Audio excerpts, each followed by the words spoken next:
Olá, Vanessa, eu vou tentar explicar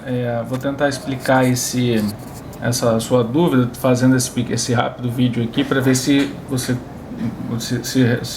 vai esclarecer.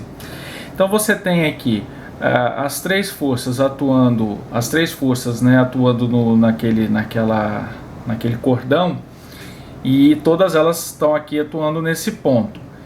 E tudo isso está parado. O que Newton observou? Como a soma de forças externas que atuam num corpo é zero, tá? Se esse corpo está em movimento, ele continua em movimento em linha reta com velocidade constante. Se esse corpo está parado, ele continua parado. Tá certo? Então isso foi o que Newton observou, que é o nosso caso aqui.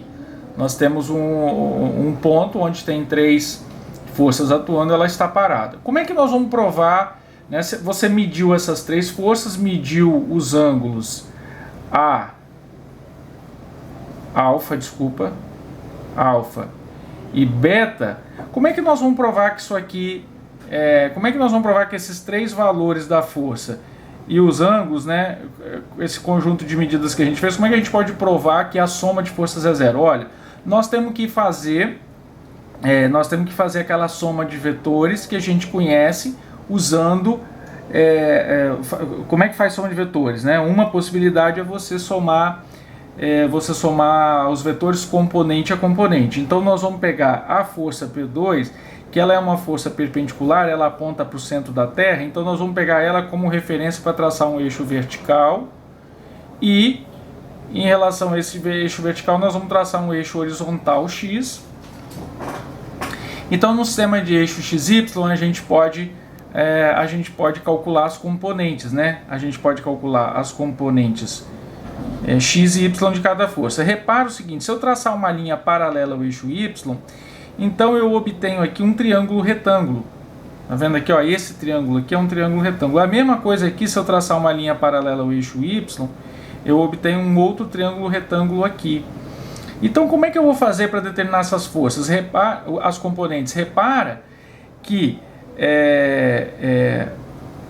nesse triângulo aqui, a hipotenusa é o próprio vetor peso do objeto 3. E os catetos são, respectivamente, a componente x, né, ou seja, a projeção do vetor no eixo x, e a projeção do vetor no eixo y, que é exatamente igual a isso aqui, ó, que é o P3y. Então nós temos a componente x e a componente y como sendo o cateto adjacente e o cateto oposto desse triângulo. O mesmo acontece para o lado de cá.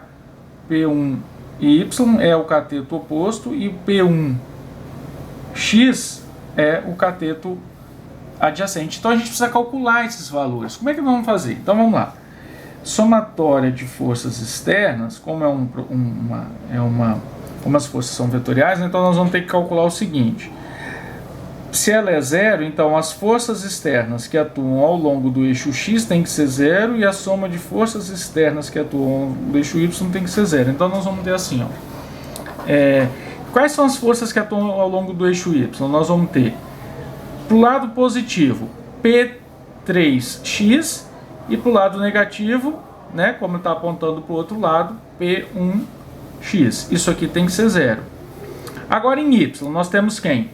Nós temos assim, ó, P3y apontando para cima e P1y apontando para cima. Todas as duas estão apontando na direção vertical, no sentido positivo do eixo y. Então vamos ter assim, ó, P1y mais P3y menos P2. Por quê? Porque P2 está apontando para baixo. Então nós temos que calcular cada uma dessas componentes. Como é que nós vamos fazer isso? Você já mediu alfa e beta, então repara o seguinte. A, que é esse ângulozinho aqui, ó, A, a gente pode chamar de A, é alfa menos 90.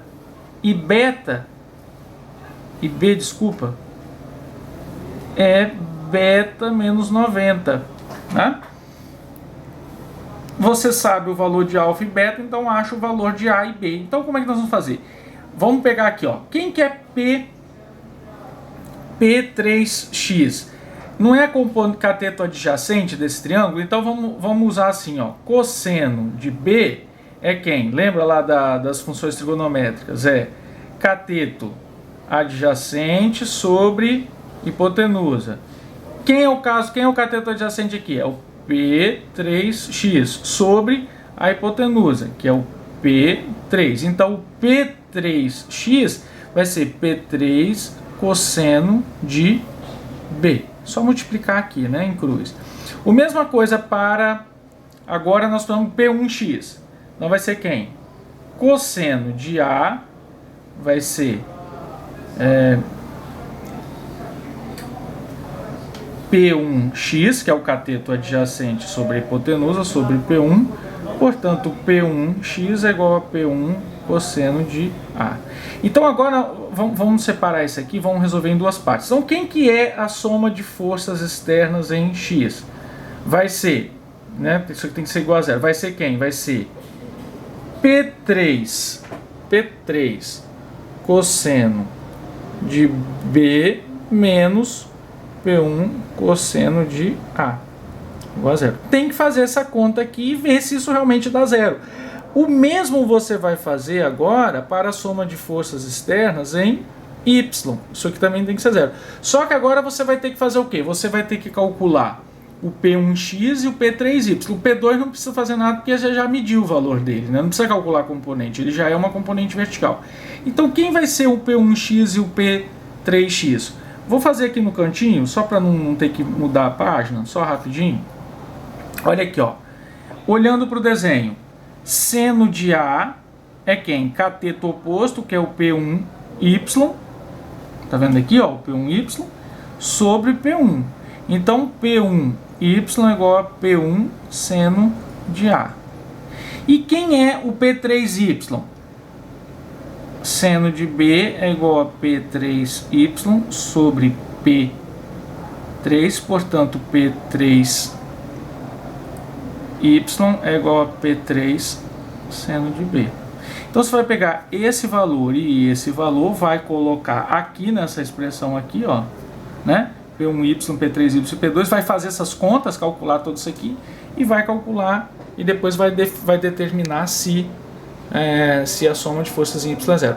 Você vai fazer essas duas contas aqui, da soma de forças de x igual a zero, soma de forças em y igual a zero, para os dois conjuntos, porque você fez duas medidas de P1, P2 e P3, e dos ângulos alfa e beta. Então, quer dizer, você vai ter que repetir todo esse cálculo duas vezes para os dois conjuntos. Bom, espero que tenha ficado mais claro aí o que tem que fazer. E se for o caso, você volta a me perguntar, tá bom?